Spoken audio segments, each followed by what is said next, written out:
Through it all, the Beatles, as I came to know them, maintained the naturalness and genuine character of ordinary people, coveting their fans and despising phoniness of all sorts. Is there anything you would say to any of the fan club members? I'd just like to say thanks to all the fans, because it's the fans that make you.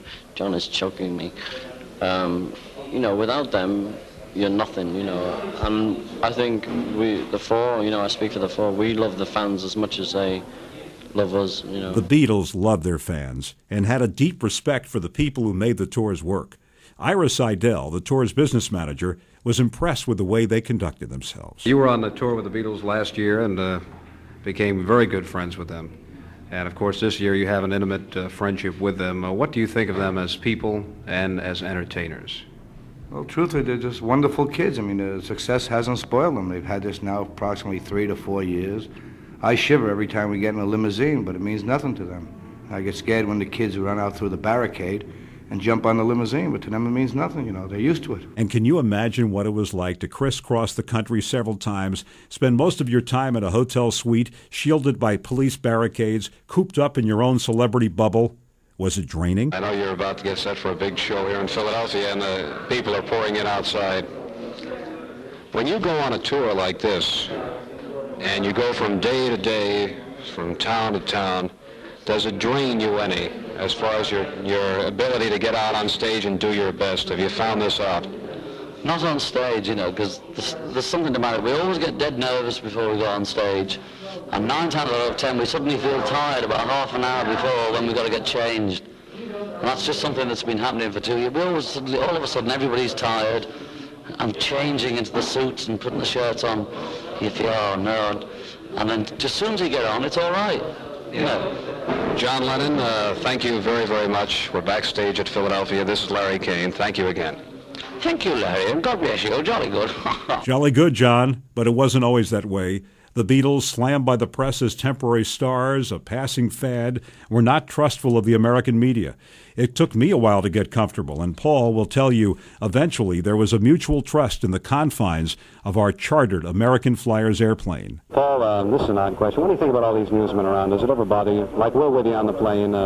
We don't try to get to you too much. Well, I'll tell you what, the best thing about you lot, is that on the plane we can trust you, And we know that, for instance, if one of us wants to go to sleep, then you won't be coming up, flashing cameras in our faces, something like that.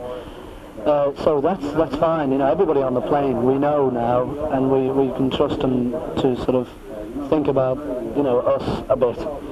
Normally, it doesn't work because people just sort of are out for all they can get, and if they catch you sleeping, they'll flash a flash right in your face, But, this isn't all of the time. Occasionally you can get sick of that. You can imagine, that can get sickening.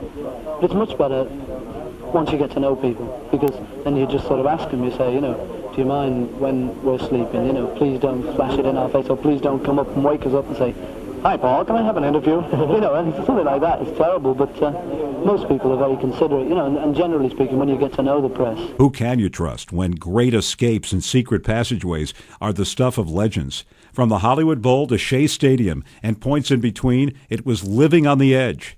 In Atlantic City, New Jersey, all hell broke loose around the convention hall, but road manager Neil Aspinall took them underground to get to their cars. It was so hard to get them in that I decided with the chief of police and with the police captain that when they came off stage, come straight off stage, turn right into a lift and go down to the basement.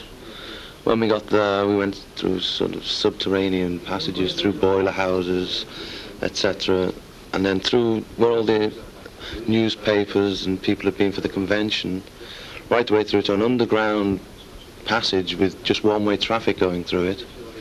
And from there we got into a police van and went the wrong way out of the passage. The police had blocked it off, you see, so we could go through a wrong way down this one-way street, across a parking lot, and then down Pacific Avenue to the hotel. Neil Aspinall provided the escape routes, and Press Secretary Derek Taylor took aim at local authorities. They've all seen crowds before. I mean, this city, Atlantic City, has seen conventions and seen a great many things. The very nature of the city and the size of the convention hall suggests that it's a centre for big crowds. But what they've never seen is a Beatle crowd. And they all say, we know our own people, we know the police potential, and we're going to be able to handle it. But this is the biggest thing that's ever happened. There's no question about it. It's like nothing before. It's not like Presley, it's not like Sinatra, it's not like the late President Kennedy. It's the Beatles, and they are without precedent. Sometimes there was a riot. New Orleans, 1964, a small stadium, a big crowd, fans closing in on police. I was knocked to the muddy ground by a confused police officer. John Lennon had the view from the stage. Last night in New Orleans, there was quite a scene on the field. You know, everybody was running around. Yeah. The amazing thing to me was watching you up there continue playing, you know, without it ever phasing you. When something like this goes on, and we've already described it to the audience exactly what happened, does it ever affect you? Do you ever look down and get a laugh out of it? Or Well, last night I was beginning to have hysterics because it got more and more like a football match or a polo match. It was just a scream. It wasn't such a scream in Cleveland when a fire marshal, perturbed at unruly fans and flying objects, stopped the show.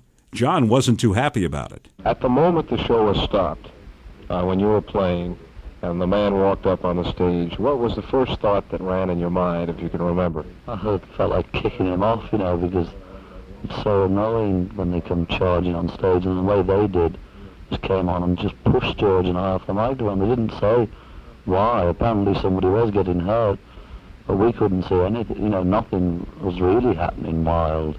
And he just comes on shoving us off and shouting, "Get off this stage," you know. Felt like kicking him when he was a policeman. And of course, the jelly beans, flying at high speeds. For Paul and Ringo, they weren't so tasty. What did you think about these jelly beans yesterday? You consider Too that hard, man. You know. Any of you fellas get me? Did you get?